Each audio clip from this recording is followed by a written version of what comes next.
দুপুরে হঠাৎ করেই বৃষ্টি চলে আসে। এদিকে দাঁড়িয়ে দাঁড়িয়ে মা ছেলে মিলে বৃষ্টি দেখছিলাম। আসসালামু আলাইকুম, কেমন আছো তোমরা সবাই? আলহামদুলিল্লাহ, আমরা সবাই ভালো আছি। তো শুক্রবার সব কাজ শেষ করে যখন রান্না করব এমন টাইমে দেখি যে বৃষ্টি চলে আসছে। তো এদিকে থাইটাও বন্ধ করে দিয়ে আসলাম, আর সেই সাথে কতক্ষণ দাঁড়িয়ে বৃষ্টিও দেখলাম। তো মধ্যবিত্তদের আসলে শুক্রবার দিন কেমন হয় সেটাই আজকে তোমাদের সাথে অল্প ছোট্ট আকারে শেয়ার করব। তো এদিকে বাচ্চাদের জন্য বিরিয়ানি রান্না করছি। বাচ্চাদের জন্য না, আসলে আমরা সবাই খাবো। বিরিয়ানি আসলে বাচ্চারা একটু বেশি পছন্দ করে, সেজন্যই কথাটা বলা।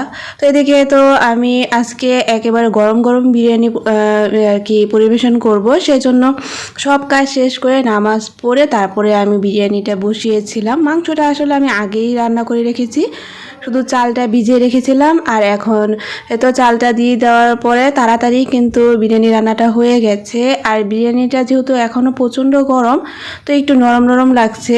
আর বিরিয়ানি না একটু গরমেই খেতে কিন্তু বেশি ভালো লাগে। আর দেখা যায় যে ঠান্ডা হয়ে গেলে কিন্তু ভালো লাগে না, আর সেই সাথে বাচ্চারা পছন্দ করে না। সেজন্য আমি একেবারে গরম গরম পরিবেশন করলাম। আর বিরিয়ানিটা খেতে এত মজা হয়েছিল, আর বিশেষ করে আমার মেয়ে অনেক পছন্দ করে।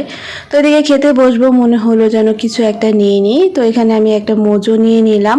আসলে মোজো আমার বাচ্চারাও পছন্দ করে, আর সেই সাথে আমারও ভালো লাগে। দেখা যায় বিরিয়ানি তারপরে রোস্ট পোলাও যদি এগুলো রান্না করা হয়, তাহলে একটা ছোটোখাটো যে কোনোই হোক না কেন কিছু একটা থাকে। যেমন মোজো, 7 আপ এগুলো রাখার চেষ্টা করি, কারণ এগুলো না খেলে না ভালো লাগে না। তো না খেলে যাবো চলেও না তাও না। তো এটা আলহামদুলিল্লাহ মধ্যবিত্তদের ছুটির দিনটা আসলে সবাই যখন একসাথে খেতে বসি অনেক কিন্তু ভালো লাগে। আর আমার ছেলেকেও আমি নিজের হাতে খেতে দিয়েছি, ও কিন্তু নিজের হাতে খুব বেশি একটা খায় না, আমি ওকে খাইয়ে দিই। তো বললাম যে তুমি খাও, সেই সাথে ওর খাওয়ার স্টাইলটা দেখলে আপনারাও অনেক হাসবেন, তোমরা অনেক হাসবে আর কি। কারণ এত আস্তে আস্তে খায়, আর সেই সাথে একটা স্টো নিয়েছে, সেটা দিয়ে বারবারে ও মজু খাচ্ছে। আবার ওর ভাবভঙ্গি সম্পূর্ণ একটু অন্যরকম। তো এটা আমি যখন ভিডিওটা চালু করেছি তখন কিন্তু বুঝতে পারছে, সেই সাথে তখনই একটু হাসাহাসি করছিল।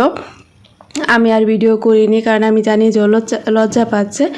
তো যাই হোক, অনেক কথা বলতে বলতে খাওয়া দাওয়ার পর্ব তো শেষ হয়ে গেল। এখন সব কিছু একটু গুছিয়ে নিব। তো প্লেটগুলো আমি ধুয়ে রাখছি। আজকে এই প্লেটগুলো তো কিনেছিলাম অনেক দিন আগে, বেশি একটা ব্যবহার করা হয়নি, এর আগে 2-1 বার ব্যবহার করেছি। তো এখন এগুলো আমি নামিয়ে নিয়েছি।